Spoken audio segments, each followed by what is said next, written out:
कायद्याच्या पलीकडे मागितले आणि कायद्यामध्ये 50 किलोचा निर्णय. एकीकडे मुंबई कृषी उत्पन्न बाजार समितीला राष्ट्रीय बाजार बनवण्यासाठी राज्य सरकारकडून हालचाली सुरू आहेत. मात्र दुसरीकडे एपीएमसीच्या कांदा बटाटा मार्केटमधील 50 किलो वजन मर्यादेचा वाद अद्याप कायम आहे. मागील 5 वर्षात मंत्रालयापासून बाजार समितीपर्यंत अनेक बैठका, आंदोलनं आणि जनजागृती मोहीम राबवूनही ठोस तोडगा निघालेला नाहीये. बुधवारी एपीएमसीचे सचिव शरद जरे यांच्या अध्यक्षतेखाली एपीएमसी प्रशासकीय इमारतीत बैठक पार पडली. या बैठकीत माथाडी नेते नरेंद्र पाटील, चंद्रकांत पाटील तसेच व्यापारी प्रतिनिधी उपस्थित होते. मात्र चर्चेनंतरही कोणताही निर्णय न झाल्याने व्यापारावर परिणाम होण्याची शक्यता आता व्यक्त केली जाते. जादा वजनाच्या गोण्या बाजारात येतात कशा? नियमांची अंमलबजावणी नेमकी कोण करणार? प्रशासन गप्प का? असे सवाल आता उपस्थित होतात.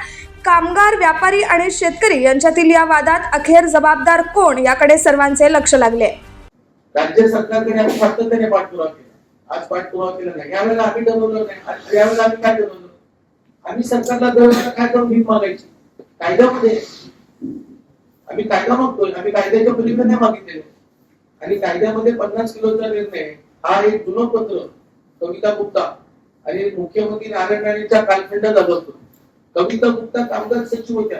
त्यांना काही स्वप्न पडलं की नाही भारतामध्ये कामगार चळवळीमध्ये इंडियन लेबर ऑर्गनायझेशन, त्याला आम्ही आयएलओ म्हणतो, जे भारताच्या आंतरराष्ट्रीय पातळीवरती काम करतं, त्यांनी दिलेला निर्णय आहे की माणसाची कामाची क्षमता पाहता 50 किलोपेक्षा जास्त वजनाचा माल येऊ नये.